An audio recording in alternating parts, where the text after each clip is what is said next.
Sejahtera kepada semua cikgu dan murid. Pada hari ini, saya nak terang tentang columnar transposition dan reference. Apa itu kriptografi?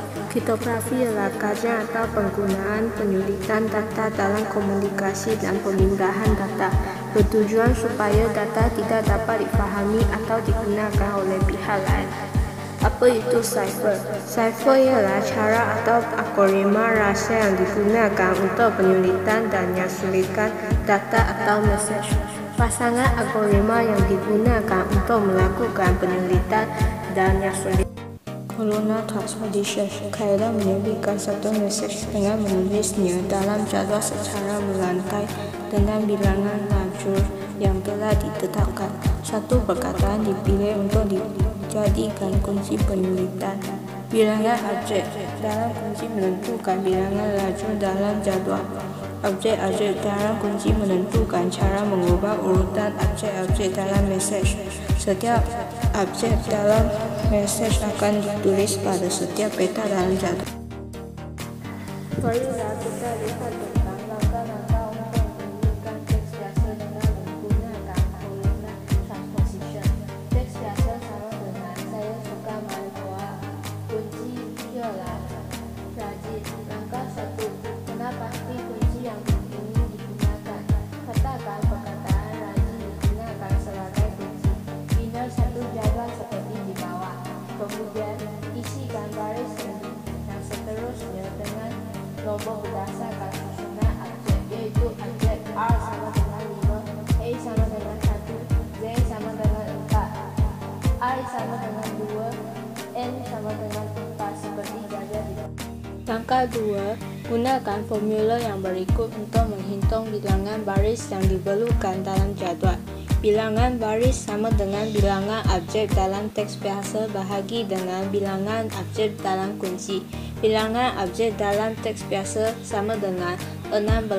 Bilangan objek dalam kunci sama dengan 5. Jawapan bahagi sama dengan 3.2, iaitu 4 baris.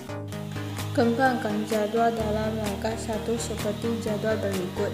Kemudian semua objek dalam teks biasa ke dalam peta-peta kosong dari kiri ke kanan baris demi baris. Langkah 3. Teks cipher akan ditulis berdasarkan jadual yang dihasilkan dalam langkah 2. Mulai dari lajur 1. Objek ditulis dari atas ke bawah. Ini diikuti dengan lajur-lajur yang seterusnya. Teks cipher Anda ialah AKNXAMO XYAB XSALXSUIA. Marilah kita lihat padanya sulit menggunakan columnar transposition. Teks cipher sama dengan EIALANPKIAKSAPMOPAEMNSXRNEBEX. Kunci sama dengan pintu. Langkah 1. Bina satu jadual dan isikan objek-objek kunci seperti di bawah. Kemudian isikan baris yang seterusnya dengan nombor berdasarkan susunan objek, iaitu objek I sama dengan 1 dan seterusnya. Langkah 2. Bilangan baris yang diperlukan dalam diperolehi daripada formula yang berikut. Bilangan baris sama dengan bilangan objek dalam teks cipher bahagi dengan bilangan objek dalam kunci. Bilangan objek dalam teks cipher ialah 30. Bilangan objek dalam kunci ialah 5. Jawapan bahagi ialah 6 baris. Kembangkan jadual dalam langkah 2 dengan tambahan 6 baris. Kemudian isikan objek-objek cipher ke dalam jadual di dalam jadual di bawah secara menegak berdasarkan kepada urutan nombor. Langkah 3. Berdasarkan jadual dari langkah 2, Anda dapat menuliskan teks biasa dari kiri ke kanan secara melantai horizontal bermula dengan baris pertama. Teks biasa selepas dinyasulit sama dengan senarai pendek pemain bola sepak. Manakala yang XX itu ialah objek yang digunakan untuk mengisi peta kosong. Marilah kita masuk ke tajuk yang seterusnya, reference cipher. Reference cipher juga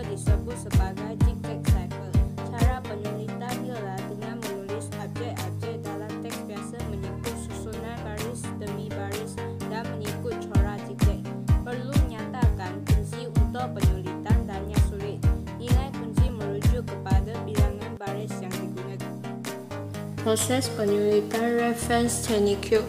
Kunci sama dengan 3 bermasuk 2 baris digunakan. Pertama, kita isikan objek-objek teks biasa dalam corak titik baris demi baris.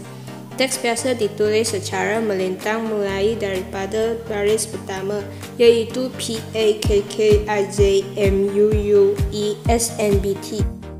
Langkah 1. Kunci yang diterima mewakili baris bagi jadual iaitu 3. Bagi menentukan bilangan lajur, hitungkan jumlah objek dalam teks cipher iaitu 14. Ini bermaksud 14 lajur diperlukan. Bina satu jadual yang mempunyai 3 baris dan 14 lajur seperti yang ditunjukkan di bawah. Langkah 2.